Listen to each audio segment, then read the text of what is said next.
Hey, this is your sister Blondie, and we are talking about the book, The 7 Habits of Highly Effective People by Stephen R. Covey. The topic, effectiveness. What is effectiveness? Now, he uses a great analogy in this. He talks about PPC balance. Production versus production capability. Now think about a lawnmower.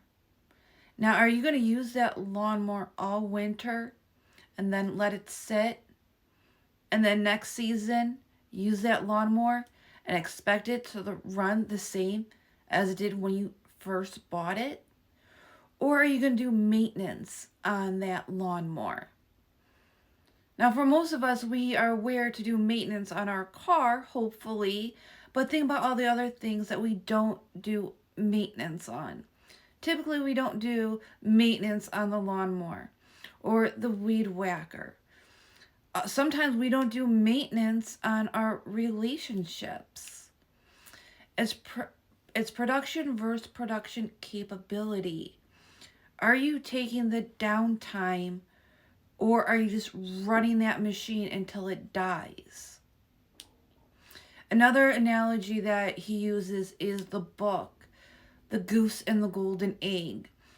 You remember that book where there was a goose that kept producing the golden egg? And eventually the farmer got greedy and he wanted all those golden eggs right now.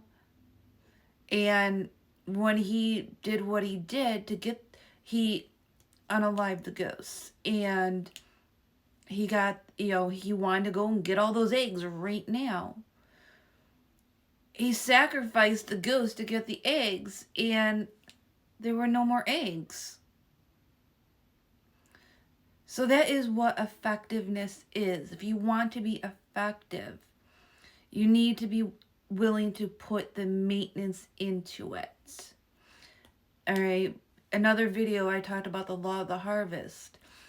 And you can't just go to the gym for 5 hours and think that you're going to reap all the rewards because you did 5 hours in the gym. No.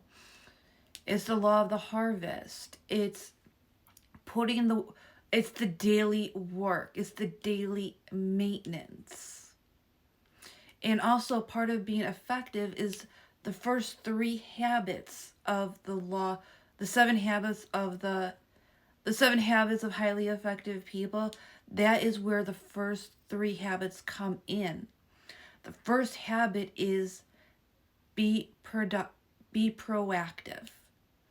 You choose how you respond to things in life. We are not animals. By no means, we are not animals. We choose how we respond to things in life. We choose what meaning events happen, our events, life experience. We choose that meaning. Think about it. If you're in a relationship and your partner breaks up with you, what meaning do you give that? Do you give that meaning a negative meaning? Do you come up with a bunch of reasons and excuses? And what story do you come up in your head?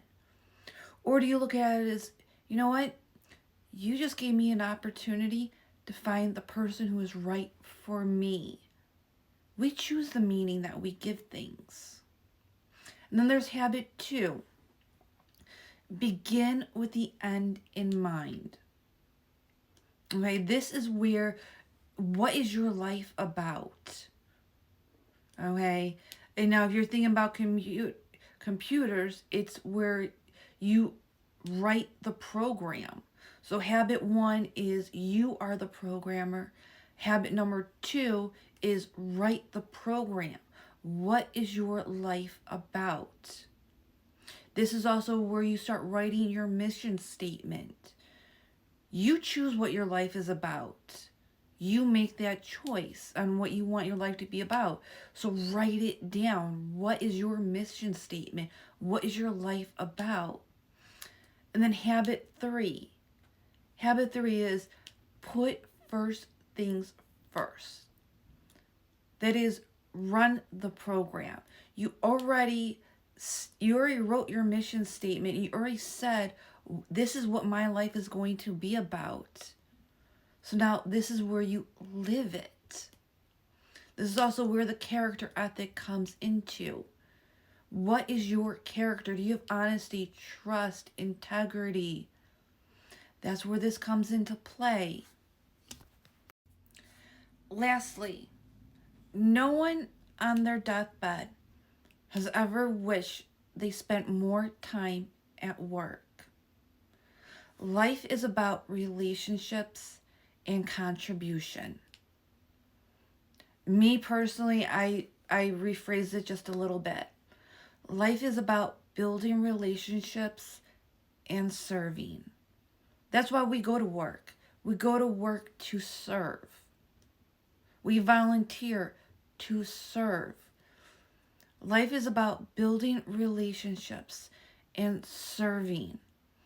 And part of building relationships is learning how to be interdependent. So we go through different phases of life. As a baby, we are dependent. As we grow and get older, we become independent. And a lot of us, we stay in that independent mentality.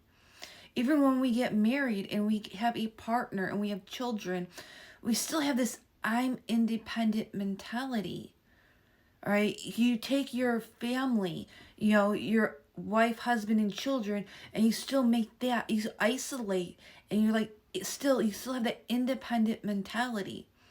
But there's a stage above that, and it's called interdependent. It's families being able to get along with the extended family. It's interdependent. You start off as dependent, you work your way up to independent, and then there is a stage above that called interdependent. It is learning how to work with other people.